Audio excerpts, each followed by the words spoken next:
مقدس اردبیلی، آپ اور ہم سب کربلا جاتے ہیں، خدا ہم سب کو کربلا کی زیارت نصیب فرمائے.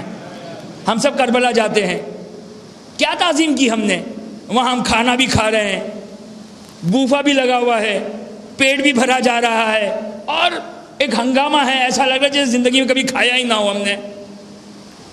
کربلا معلّہ، کربلا معلّہ، یہ ہے تعظیم جو چھٹے امام نے کہا.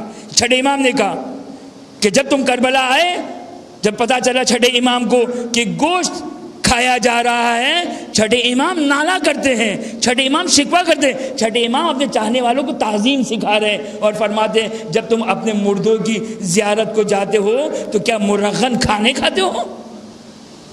لیکن میں نے کہا نا، ہمارے یہاں تعظیم ہماری ڈکشنری میں تعظیم وہ نہیں ہے جو آل محمد نے تعظیم. میں نے کہا نا، انسان اپنی زندگی میں آل محمد سے تعظیم کرنا سیکھے.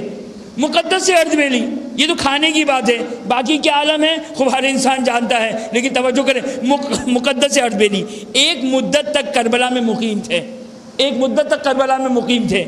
ان کے اس احترام سے پتہ چلتا ہے کہ شاید وہ کربلا میں تو پانی بھی نہ پیتے ہوں گے، کھانا بھی شاید نہ کھاتے ہوں گے. لیکن مقدس اردبیلی کے بارے میں ہے کہ جب تک وہ شہر مقدس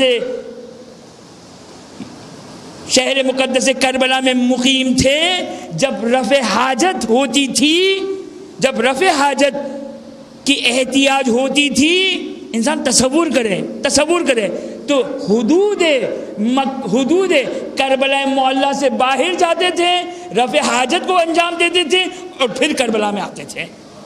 کیوں؟ سرزمین کربلا کا احترام. سرزمین کربلا کا احترام امام حسین کا احترام ہے. یہ ہے تعظیم.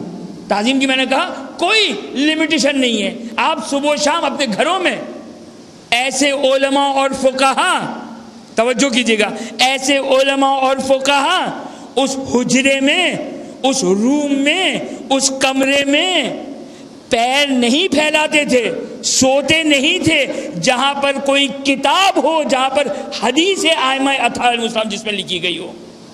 قرآن تو دور کی بات ہے، قرآن تو دور کی بات ہے.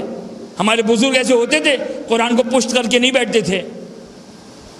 آج سوال کرتے ہیں کہ کیا مثال کے طور پر ایام اعزاء میں فرنیچر خرید سکتے ہیں، ایام اعزاء میں کاروبار کر سکتے ہیں، ایام اعزاء میں شادی کی تیاری کر سکتے ہیں؟ فقہی لحاظ سے کوئی حرج نہیں، لیکن آیہ مودت کو کہاں ڈالیں گے؟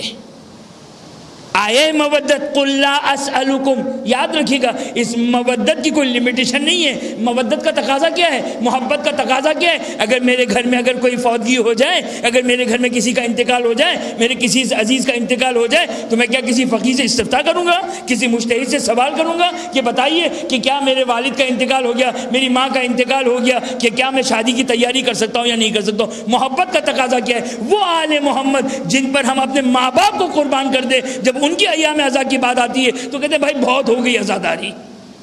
محبت کی کوئی لمیٹیشن نہیں ہے، تعظیم کی کوئی لمیٹیشن نہیں ہے، جتنا ہو سکے انسان تعظیم کرے. خدا را یہ محبت جو ہمارے بزرگوں نے ہم تک منتقل کی، یہ امانت ہے ہمارے پاس، یہ امانت ہے ہمارے پاس.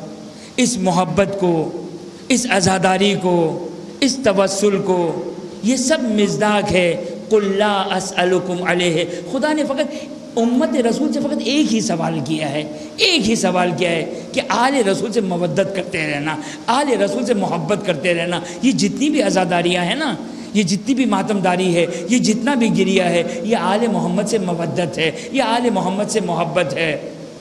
جب ہمارے عزیز کا انتقال ہو جائے، اگر میرے بیٹے کا انتقال ہو جائے تو میں گریہ کروں گا، لیکن وہ بیٹا جس بیٹے کو میں حسین پر قربان کرنے کے لیے تیار ہوں، اس کے مرنے پر، اس کی شہادت پر کیا گریہ نہیں کروں گا؟